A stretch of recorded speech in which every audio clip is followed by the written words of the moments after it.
slow down. Slow down. Thank you. I'm afraid you've called the wrong number. Yes, the hotline. Yes. Well, very close, actually. The last digit is also a 6. Yes, I am 666666665.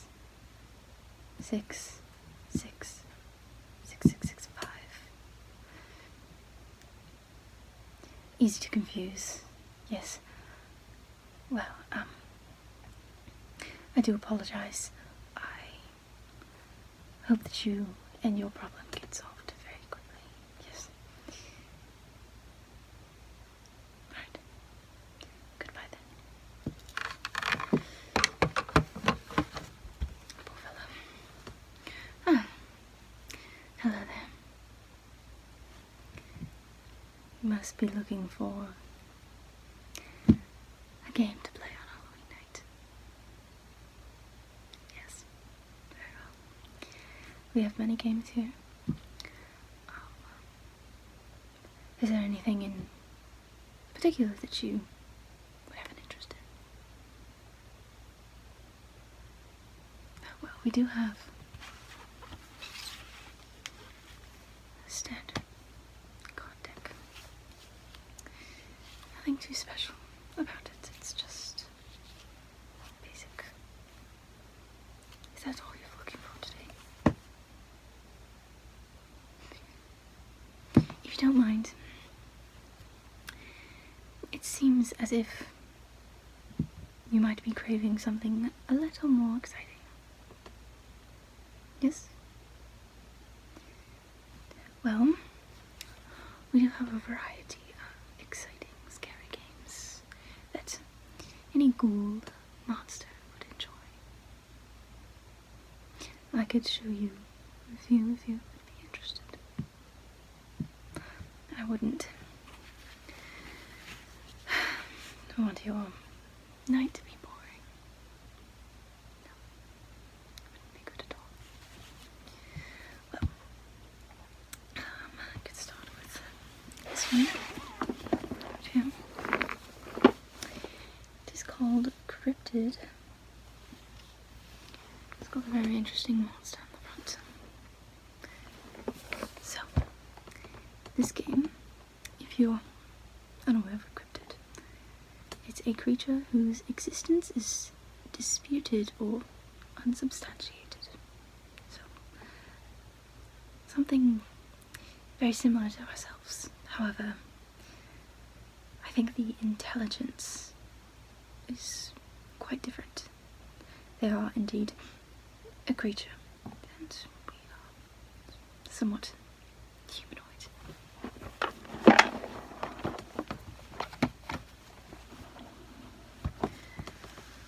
Some things out of the way. It's a very interesting game. It should really be played with multiple people, but perhaps with some creativity you could find a way to enjoy it with only yourself. You get several different guidebooks. This is the main book. It's got all of the instructions.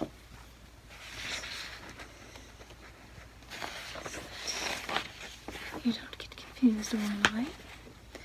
However,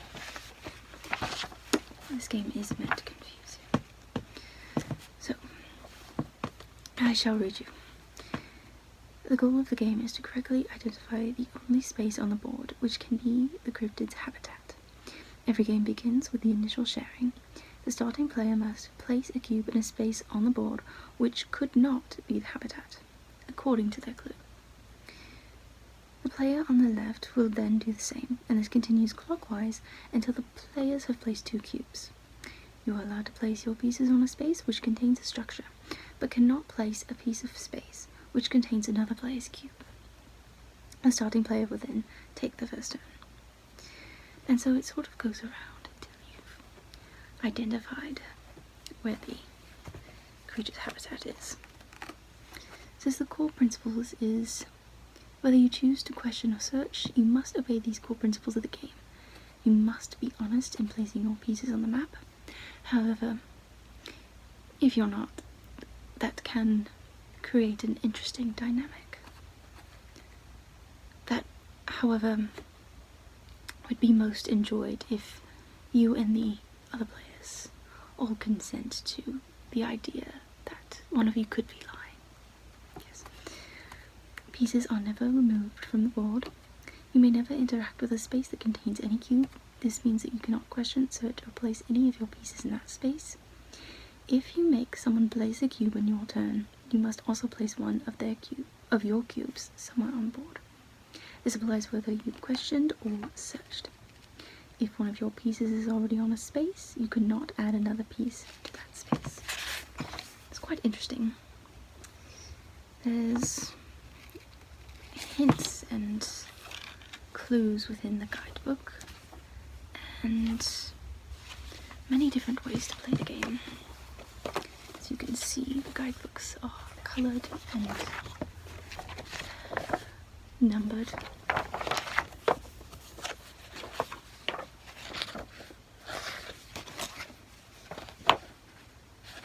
You can play with multiple people if you create teams,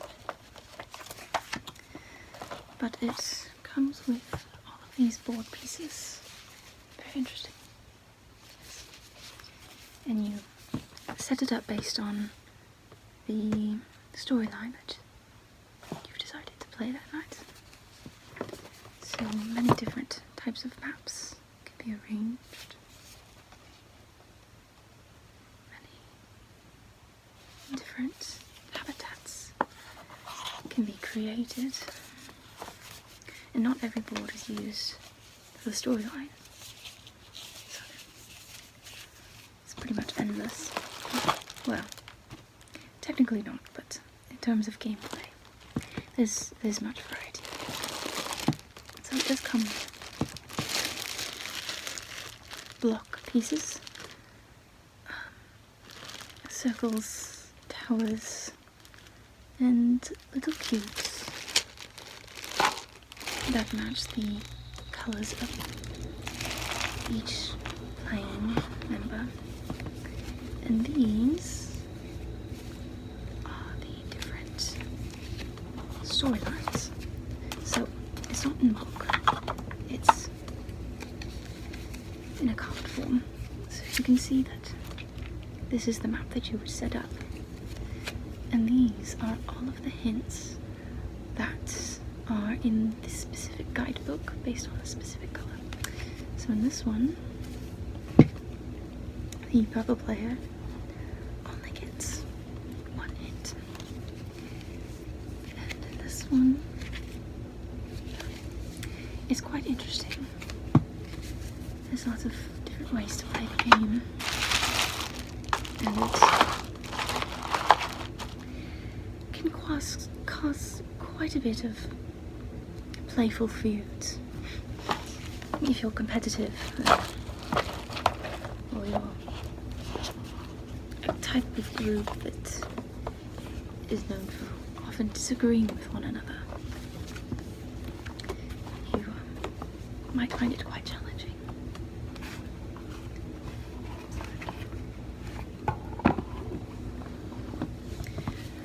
What did you think of that one? Sure, I can show you another one.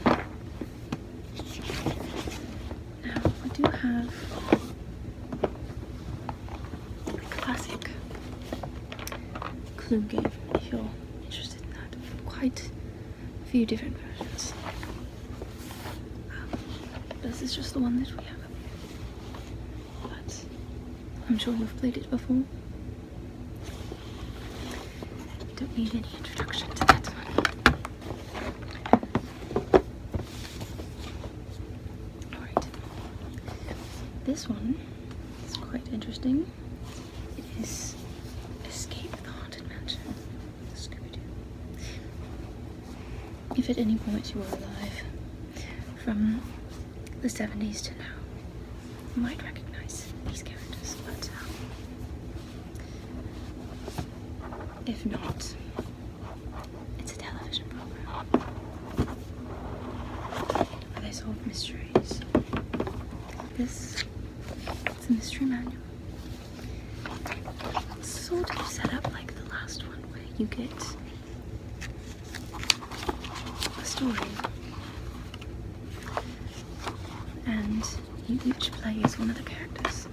So I will introduce you. This is Fred. His special ability is to investigate. He's got all these. I apologize. He's got all of these hints based on where he's placed within the board game. I then have Scooby-Doo. His special ability is to smell. Because he's a dog, he can sniff out the clues. It's not quite similar, but different hints based on their different abilities. This character type, special ability is to use. She's very good at using things, knowing what their purpose is. This is Shaggy. Special ability is to eat, which I don't really see as quite a special ability unless there's a hint hidden within a piece of cake. This is Velma. Her special ability is to research. I'd say the investigate and research are quite the most important ones. These are the map pieces. Then you have secret envelopes, which correspond to parts of the map and parts of the story that you and your team members are trying to figure out.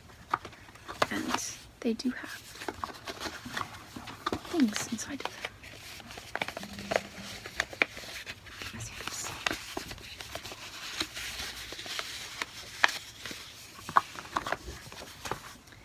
And then we've got the characters and the clues part of the game. You can see that there's a knife right there, and then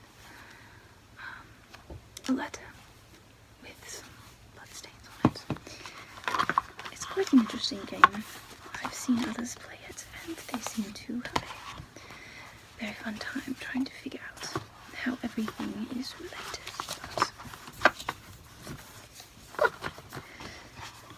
But as I've not played it myself, I don't know if I would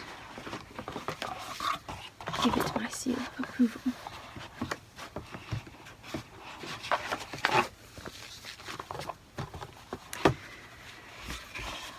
But it does seem to be enjoyed by many.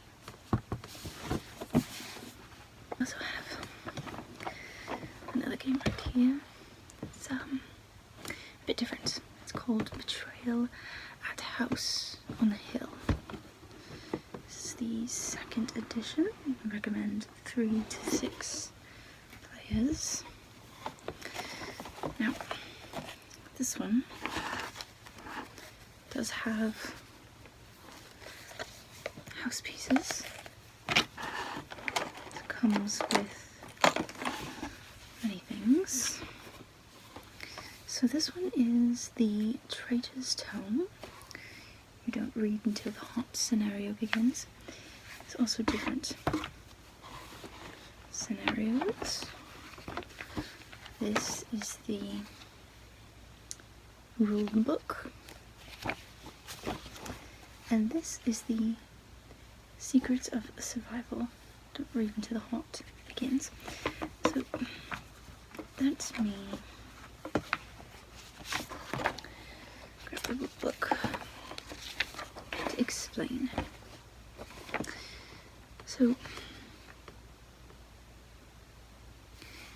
basically you start exploring the house on however many dice rolls, and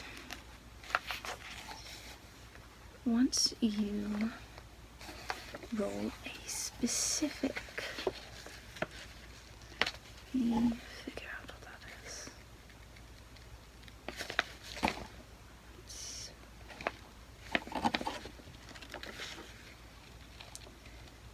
Alright. In Betrayal at House on the Hill, each player chooses an explorer to investigate a creepy old house. As you explore the house, you discover new rooms. Each time you enter a new room, you might find something, or something might find you. Explorers change over the course of the game, for better or worse, depending on how they deal with the house's surprises. The house is different each time you build it. At some random point during the game, one explorer triggers a scenario called a haunt. When the haunt is revealed, one explorer becomes the traitor, bent on defeating his or her former components.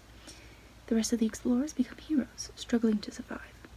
From then on, the game is a fight between the traitor and the heroes, often to the death. This game has 50 haunts, and each one tells a different story. All are yours to explore as you live or die in this house on the hill. There's many different things for this game. Many different characters. This is the blue one. You either have Vivian Lopez or Madame Zostra. Then you've got yellow character.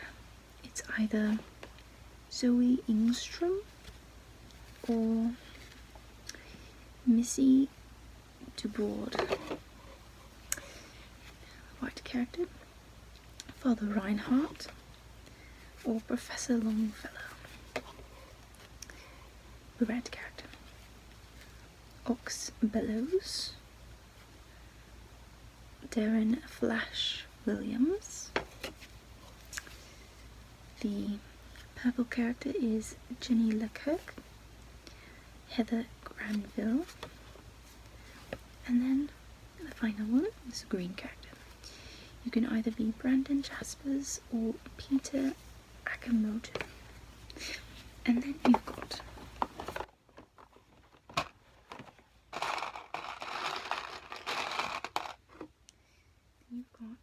these characters, quite like Clue. It's only one version of the character, so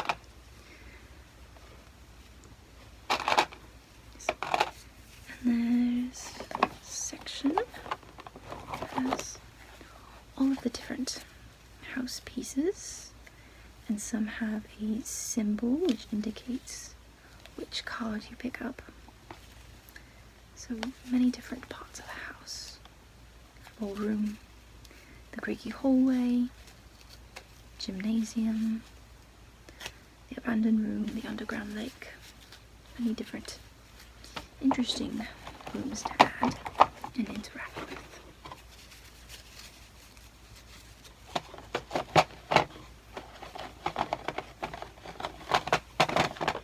So you also get dice.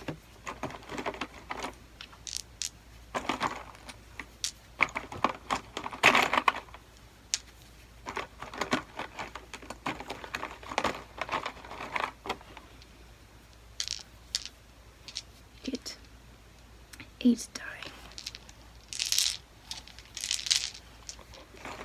There's lots of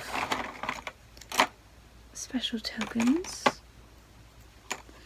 Monsters, and then there's the cards. So these are the swirly cards. Event, you've got omen cards, and then you've got item cards, depending on the room you've ventured into. quite interesting. The game can go on for a long time, actually, but it is worth it. It's a person who betrays, or a person trying to survive. I do recommend. On the side, we've got a rather interesting game. Comes with 2 expansion packs. It is called Mysterium. Now, this game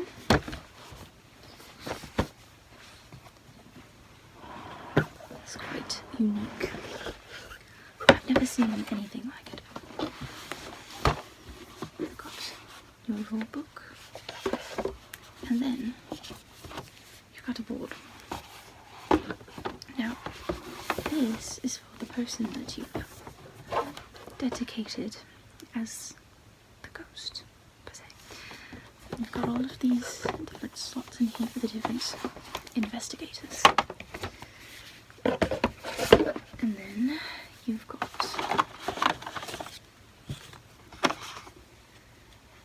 each character has a different crystal ball corresponding to the colour. So this is the white side.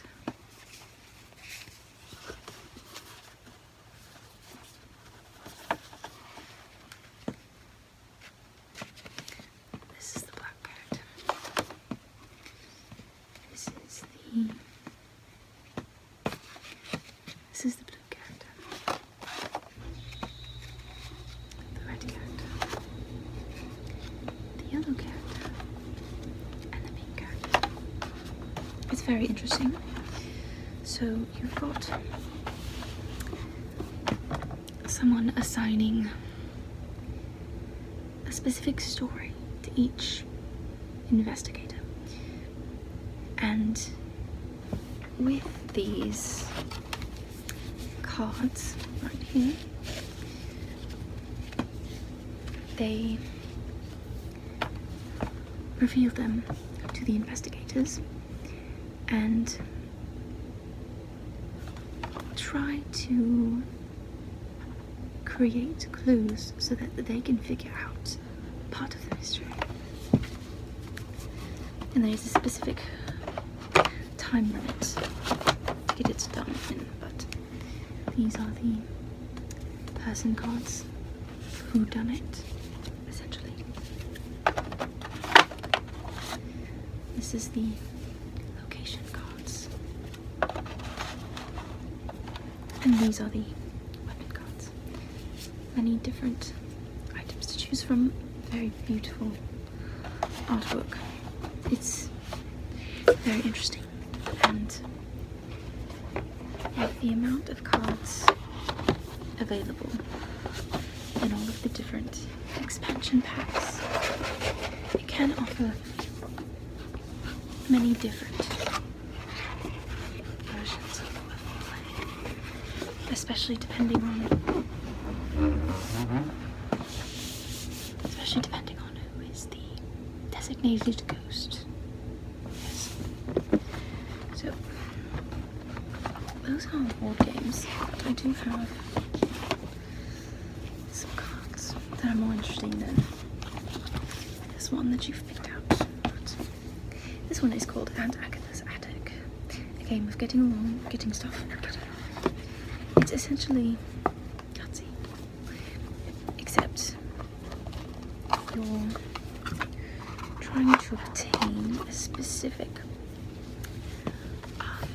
collection from Aunt Agatha.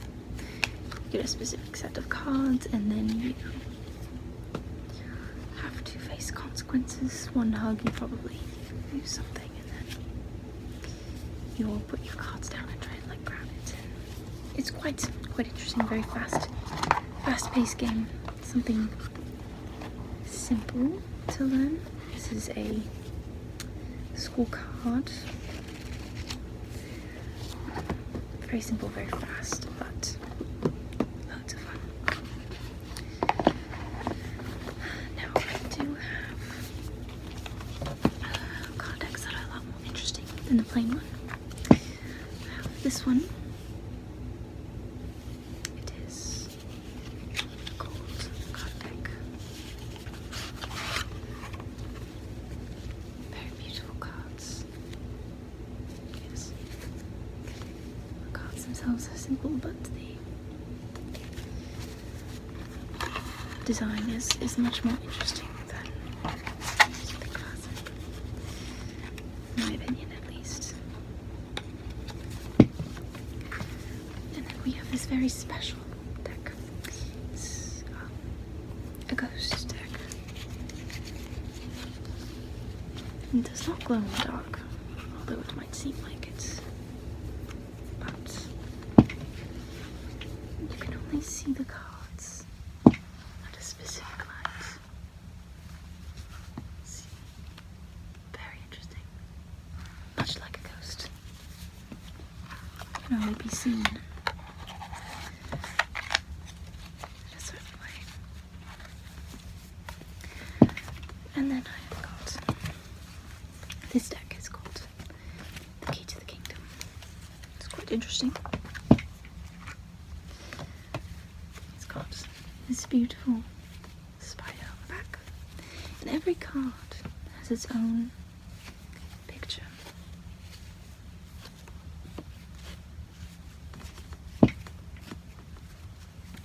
Oh, very, very beautiful, very interesting. Interesting cards.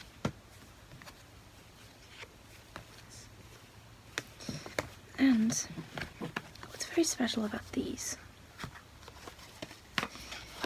is that it comes with a booklet,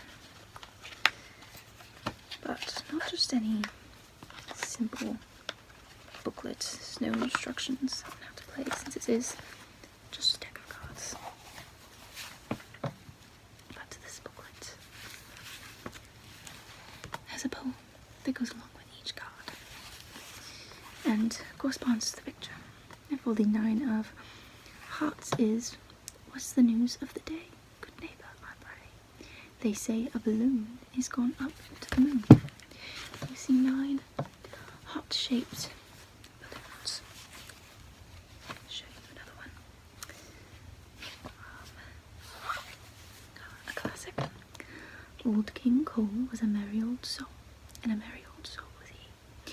He called for his pipe, and he called for his ball, and he called for his fiddlers 3. That is the King of Spades. It is very interesting. This one is the 8 of Spades, and it's tell me, oh octopus, I beg, is those things arms, or is they legs? I marvel at thee, octopus. If I were thou, I'd call me us. It's quite cute, yes. Some say that there's history involved in it. That if you decipher the poems and arrange the cards in a specific way, that you unlock the key to the kingdom. But I've yet to hear any stories of anyone that's done that, so it could just be a deck of cards. Is there anything that has interested you? Alright then. I will get that packaged up for you if you will just wait patiently for me. Right. I've got to go retrieve